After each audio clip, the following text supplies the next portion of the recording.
ایک جہنمی جس کو جہنم کی آگ نقصان نہیں دے گی. جی ہاں، آپ نے صحیح سنا. وہ جہنم میں تو جائے گا مگر اسے جہنم کی آگ نقصان نہیں دے گی. شروع کرتے. اعوذ باللہ من الشیطان الرجیم، بسم اللہ الرحمن الرحیم. شیخ افاق فائنینشیل انٹرپرائزز شروع کرتے ہیں آج کی کہانی.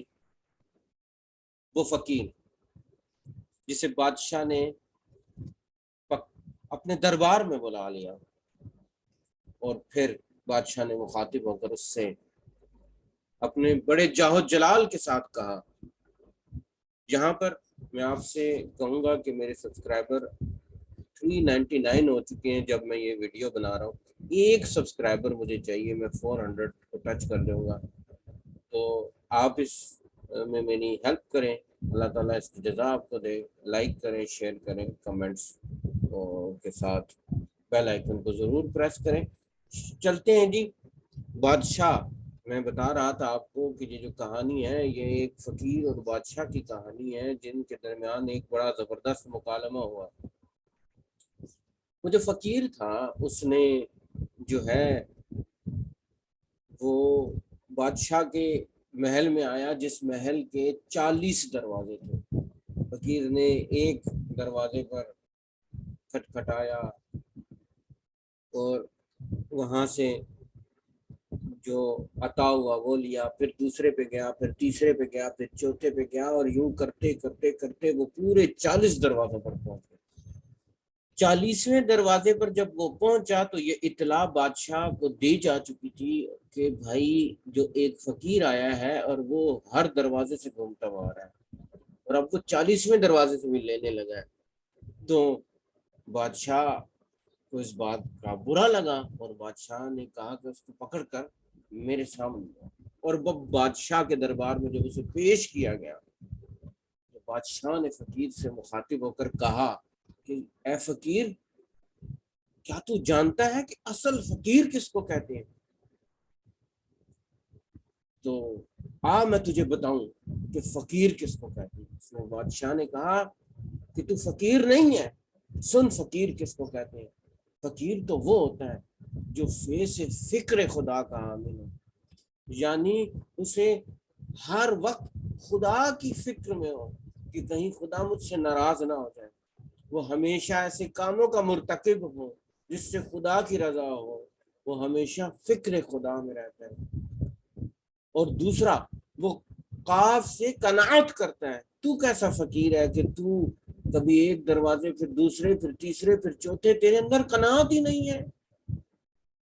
جبکہ حدیث رسول خدا صلی اللہ علیہ وآلہ وسلم ہے کہ قناعت تو تونگری ہے، اور ایک فقیر کا تو بہت بڑا شیوا ہوتا ہے کہ وہ قانع انسان ہوتا ہے، قناعت کے ساتھ زندگی گزارتا ہے. اور پھر جیسے یقین کامل کا حامل ہوتا ہے، اسے جب کچھ مل جاتا ہے تو اسے یقین کامل ہوتا ہے کہ ابھی اگر مجھے ملا ہے تو آئندہ بھی مجھے ملے گا. وہ خدا پر یقین کامل رکھتا ہے. اور پھر وہ ریس ریاضت کا حامل ہوتا ہے، اس کی زندگی میں ریاضت و عبادت ہوتی ہے. تو کیسا فقیر ہے کہ تو ایک دروازے سے گھومتے گھومتے 40 دروازوں سے گھوم گیا.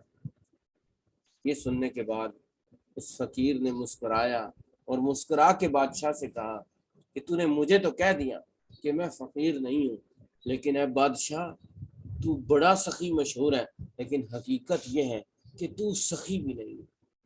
اس لیے کہ سخی جو ہوتا ہے نا وہ سین سے سچا ہوتا ہے. تو اگر سچا سخی ہے تو یقیناً مجھے 40ویں دروازے پر بھی دیتا، مگر پکڑ کر یہاں بلا کر سرزنش نہ کرتا. تو سین سے سچا نہیں ہے. اور پھر سخی تو خیس خدا ترس ہوتا ہے.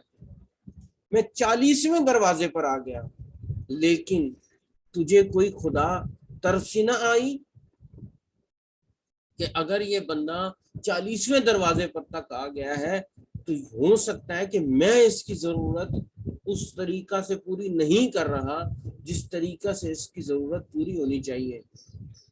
یہاں مجھے ایک مکالمہ یاد آ گیا، میں آپ کو بتاتا چلوں.